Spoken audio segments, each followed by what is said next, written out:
इस कार्यक्रम के पुण्यार्चक हैं संस्कार सागर पंचपलियती इंदौर।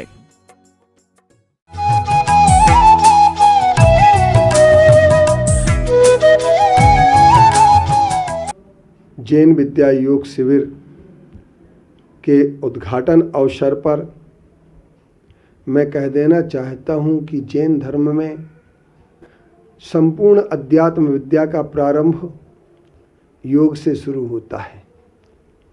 आत्मा और परमात्मा के जोड़ने का नाम हर ग्रंथों में योग कहा गया है, और यह योग जब हमारा प्रारंभ होता है तो आत्मा जब परमात्मा से जुड़ने की ओर बढ़ जाती है तो योग शुरू होता है। युजुर धातु से योग शब्द बना है और जिसका अर्थ होता है कि हम जुड़ें। आज हमारे यहाँ भारत देश में योग का ट्रेंड बहुत अच्छा चल चुका है, लेकिन सबसे बड़ी बात ये होती है कि आज हम यहाँ पर देख ही सकते हैं कि जैन दर्शन ने और भारतीय समस्त दर्शनों ने अष्टांग योग को महत्व दिया है। उनमें सबसे पहले हमारा यम आता है। यम 8 प्रकार के होते हैं। जिस 8 प्रकार के यम के अंतर्गत आता है, जो यम होते हैं उन यम में 5 प्रकार के अहिंसा, सत्य, आचौर्य, ब्रह्मचर्य और अपरिग्रह होते हैं। इन 8 अंगों में यम जो हमारा होता है उनमें अहिंसा, सत्य, आचौर्य, ब्रह्मचर्य और अपरिग्रह होते हैं। इन्हीं आधार पर योग चलता है, इन्हीं आधार पर धर्म चलता है, इन्हीं आधार पर दर्शन चलता है, इन्हीं आधार पर सारी की सारी समस्त सृष्टि की मानवता चला करती है। मानवता के लिए अगर शांति और अहिंसा का संदेश देने वाले कोई, शांति और समृद्धि और उत्तम स्वास्थ्य का संदेश देने वाला कोई है, सुख की ओर ले जाने वाला कोई है, तो वह योग है। तो जिस योग के अंतर्गत हमारे जैन आचार्यों ने बड़े बड़े ग्रंथ लिखे। आचार्य कुंद देव ने अष्टपाहण ग्रंथ में योग के अंतर्गत मोक्ष पाहण ग्रंथ लिखा। योग के अंतर्गत समयसार ग्रंथ में चर्चा मिलती है। और हमारे योग एक आश्रव के लिए योग होता है और एक निर्जरा के लिए योग होता है। तत्वार्थ सूत्र में योग के 2 अर्थ प्रस्तुत किए गए हैं।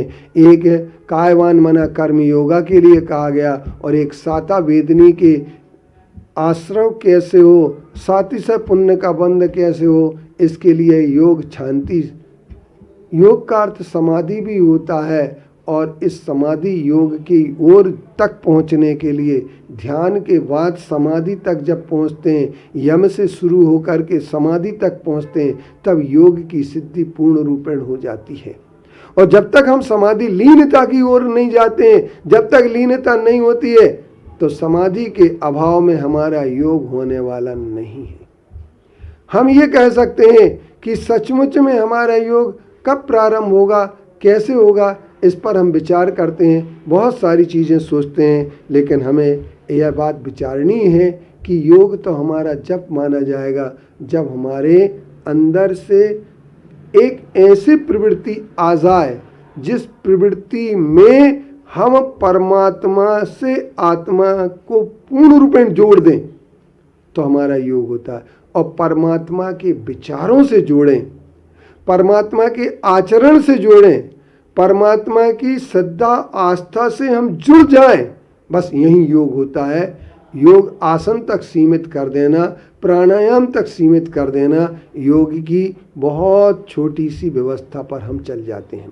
हमें सीमित नहीं करना चाहिए, ये व्यापक योग है। और इस व्यापक योग के लिए हम इतना व्यापक बनाएं कि परमात्मा से जुड़ जाएं, आत्मा की व्यापकता को समझ लें, अध्यात्म की व्यापकता को समझ लें, और मानवता के कल्याण के लिए जो कुछ भी हमारा उपक्रम होता है वह योग होता है। और अच्छे स्वास्थ्य वाला व्यक्ति ही समाज कल्याण की बात सोच सकता है कि भौतिकता से मुड़ करके अध्यात्म की ओर जब आएंगे तभी सुख, शांति और समृद्धि हमें प्राप्त होगी, अन्यथा सुख, शांति और समृद्धि हमें प्राप्त नहीं हो सकती है। इसलिए सुख, शांति और समृद्धि अगर हमें चाहिए है तो हमें अध्यात्म की ओर बढ़ना पड़ेगा।